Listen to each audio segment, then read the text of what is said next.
Hello. All right, chapter 13, in which Passepartout receives a new proof that fortune favors the brave. The project was a bold one, full of difficulty, perhaps impracticable.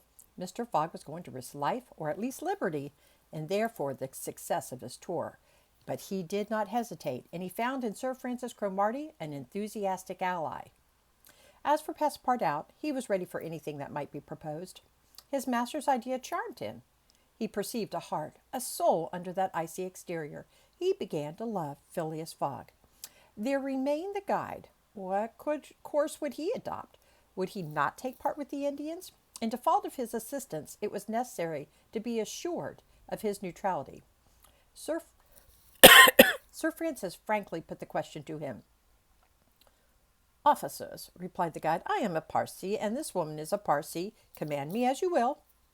"Excellent," said Mr. Fogg. "However," resumed the guide, "it is certain not only that we shall risk our lives, but horrible tortures if we are taken." "That is foreseen," replied Mr. Fogg. "I think we must wait till night before acting." "I think so," said the guide. The worthy Indian then gave some account of the victim, who, he said, was a celebrated beauty of the Parsee race, and the daughter of a wealthy Bombay merchant. She had received a thoroughly English education in that city, and from her manners and intelligence would be thought a European. Her name was Aouda.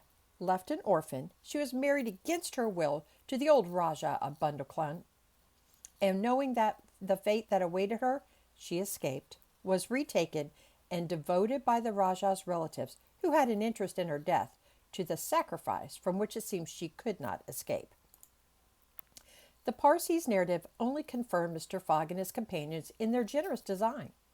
It was decided that the guide should direct the elephant towards the pagoda of Pilahi, which he accordingly approached as quickly as possible. They halted half an hour afterwards in a copse, some 500 feet from the pagoda, where they were well concealed, but they could hear the groans and cries of the Fokkers distinctly. Then they discussed the means of getting at the victim. The guide was familiar with the pagoda of Pilahi, in which, as he declared, the young woman was imprisoned. Could they enter any of its doors while the whole party of Indians was plunged in a drunken sleep? Or was it safer to attempt to make a hole in the walls? This could only be determined at the moment and the place themselves, but it was certain that the abduction must be made that night, and not when, at break of day, the victim was led to her funeral pyre. Then no human intervention could save her. As soon as night fell, about 6 o'clock, they decided to make a reconnaissance around the pagoda. That means they're going to go check it out and see what's going on. The cries of the Fokkers were just ceasing. The Indians were in the act of plunging themselves into the drunkenness caused by liquid opium mingled with hemp, and it might be possible to slip between them to the temple itself. The Parsee, leading the others, noiselessly crept through the wood, and in 10 minutes they found themselves on the banks of a small stream, whence, by the light of the Rasan torches, they perceived a pyre of wood, on the top of which lay the embalmed body of the Rajah, which was to be burned with his wife. The pagoda, whose minarets loomed above the trees in the deepening dusk, stood 100 steps away. "Come," whispered the guide. He slipped more cautiously than ever through the brush, followed by his companions. The silence around was only broken by the low murmuring of the wind among the branches. Soon the Parsee stopped on the borders of the glade, which was lit up by the torches. The ground was covered by groups of the Indians, motionless in their drunken sleep. It seemed a battlefield strewn with the dead. Men, women, and children lay together. In the background, among the trees, the pagoda of Pilahi loomed distinctly. Much to the guide's disappointment, the guards of the Rajah, lighted by torches, were watching at the doors and marching to and fro with naked sabers. Probably the priests, too, were watching within. The Parsee, now convinced that it was impossible to force an entrance to the temple, advanced no farther, but led his companions back again. Phileas Fogg and Sir Francis Cromarty also saw that nothing could be attempted in that direction. They stopped and engaged in a whispered colloquy. "It's only 8 now," said the brigadier, "and these guards may also go to sleep." "It is not impossible," returned the Parsi. They lay down at the foot of the tree and waited. The time seemed long. The guide ever and anon left them to take an observation on the edge of the wood, but the guards watched steadily by the glare of the torches, and a dim light crept through the windows of the pagoda.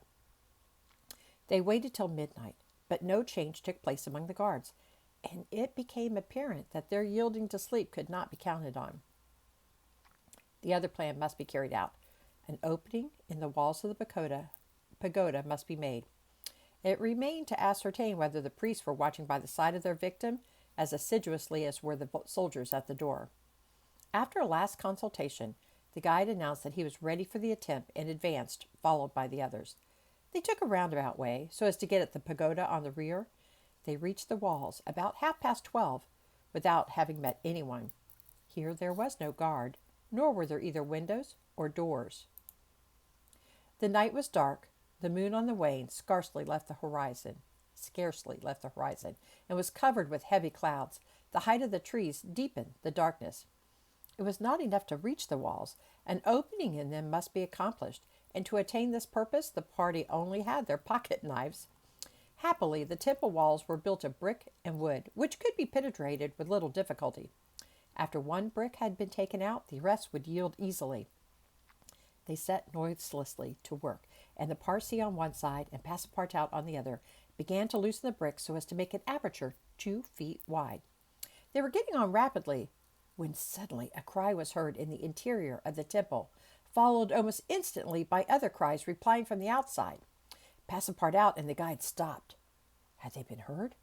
Was the alarm being given? Common prudence urged them to retire, and they did so, followed by Phileas Fogg and Sir Francis.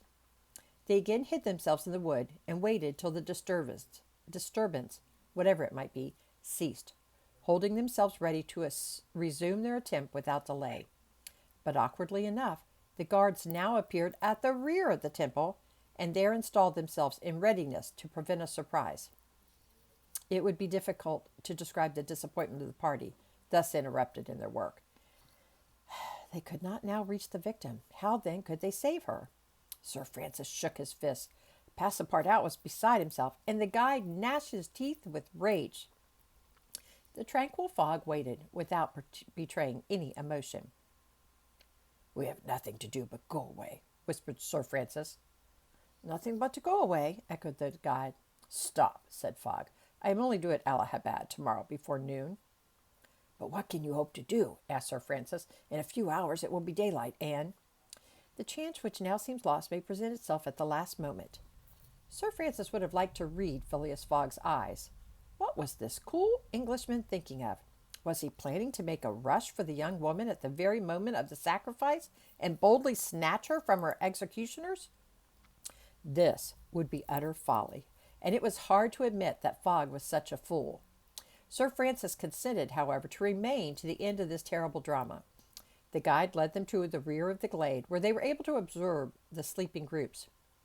Meanwhile, Passepartout, who had perched himself on the lower branches of a tree, was resolving an idea which had first struck him like a flash, which was now firmly lodged in his brain. He had commenced by saying to himself, "What folly!" and then he repeated, "Why not, after all? It's a chance, perhaps the only one, and with such thoughts." Thinking thus, he slipped with the suppleness of a serpent to the lowest branches, the ends of which bent almost to the ground. The hours passed, and the lighter shades now announced the approach of day. There was not yet light. This was the moment. The slumbering multitude became animated. The tambourines sounded. Songs and cries arose. The hour of the sacrifice had come. The doors of the pagoda swung open, and a bright light escaped from its interior, in the midst of which Mr. Fogg and Sir Francis espied the victim. She seemed, having shaken off the stupor of intoxication, to be striving to escape from her executioner. Sir Francis's heart throbbed, and convulsively seizing Mr. Fogg's hand, found in it an open knife. Just at that moment, the crowd began to move. The young woman had again fallen into a stupor caused by the fumes of hemp, and passed among the fakirs who escorted her with their wild religious cries. Phileas Fogg and his companions, mingling in the rear ranks of the crowd, followed, and in 2 minutes they reached the banks of the stream and stopped 50 paces from the pyre upon which still lay the Rajah's corpse. In the semi-obscurity, they saw the victim, quite senseless, stretched out beside her husband's body. Then a torch was brought, and the wood, heavily soaked with oil, instantly took fire. At this moment, Sir Francis and the guide seized Phileas Fogg, who in an instant of mad generosity was about to rush upon the pyre, but he had quickly pushed them aside. And when the whole scene suddenly changed, a cry of terror arose. The whole multitude prostrated themselves, terror-stricken, on the ground. The old Rajah was not dead, then, since he rose of a sudden like a spectre, took up his wife in his arms, and descended from the pyre in the midst of the clouds of smoke, which only heightened his ghostly appearance. Fakirs and soldiers and priests, seized with instant terror, lay there with their faces on the ground, not daring to lift their eyes and behold such a prodigy. The inanimate victim was borne along by the vigorous arms which supported her, and which she did not seem in the least to burden. Mr. Fogg and Sir Francis stood erect. The Parsee bowed his head, and Passepartout was no doubt scarcely less stupefied. The resuscitated Rajah approached Sir Francis and Mr. Fogg, and in an abrupt tone said, "Let us be off." It was Passepartout himself, who had slipped upon the pyre in the midst of the smoke, and, profited by the still overhanging darkness, had delivered the young woman from death. It was Passepartout who played his part with a happy audacity, had passed through the crowd amid the general terror. A moment after all four of the party had disappeared in the woods, and the elephant was bearing them away at a rapid pace. But the cries and noise and a ball which whizzed through Phileas Fogg's hat apprised them that the trick had been discovered. The old Rajah's body, indeed, now appeared upon the burning pyre, and the priests, recovered from the terror, perceived that an abduction had taken place. They hastened into the forest, followed by the soldiers, who fired a volley after the fugitives. But the latter rapidly increased the distance between them, and ere long found themselves beyond the reach of the bullets and arrows. That's chapter 13.